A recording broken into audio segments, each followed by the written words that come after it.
Got a question from a college student. They said, since I'm in college, should I look for a partner or should I wait since my job might cause me to move elsewhere? That's interesting. How is somebody not looking? I want to know how this person is just walking around on a college campus and just being like, I don't see anybody of the opposite sex. I have complete blinders on. I guess they're maybe more spiritual than me. I think that I was like 5 years old. I'm like, I'm going to get married one day. 5 years old, you were picking out a husband? Maybe 4. I don't know. There's not a time that I can remember. I don't know how to do that grammatically. There's a time that you can remember not looking for a husband. Yes. Yeah. Hopefully you stopped looking for a husband 13 years ago. Did. Okay. No, like young enough. Oh, little baby So, Ash walking around. Like I would write Baba, hubby. I would write things, and I had a little baby brother at age 8, and my mom said people thought that it was your kid the way that I acted because I just he was mine, he was my baby. So you wanted kids. Yeah. See, that was the end game. It wasn't even necessarily that you wanted to find a husband. You just wanted the whole family package. Yeah, I couldn't tell you that when we first started dating, but I'm like, I think he'll give me cute babies.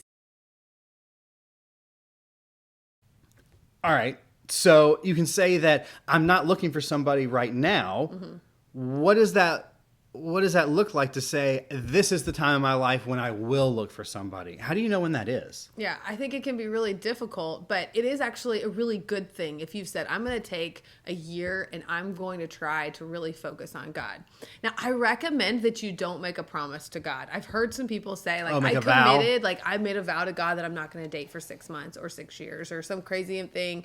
And then what happens? They meet Mr. and Mrs. Right, and then they're like questioning, should I wait? And so I think if you make a promise to God, you should probably keep it.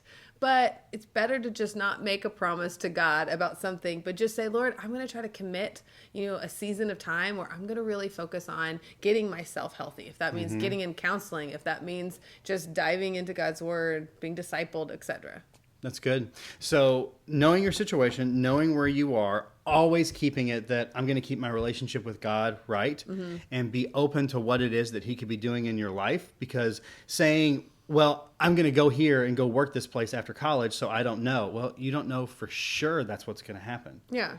So keeping this relationship right's a big deal. Yeah, and that person might be willing to move. And so you don't want to not date because of that, but it's just definitely... Always building relationship skills. Yeah. That's the thing. So focusing on God, but being willing to wait and say, I'm going to pause if I need to. But yeah, keep that focus on God and he'll lead you.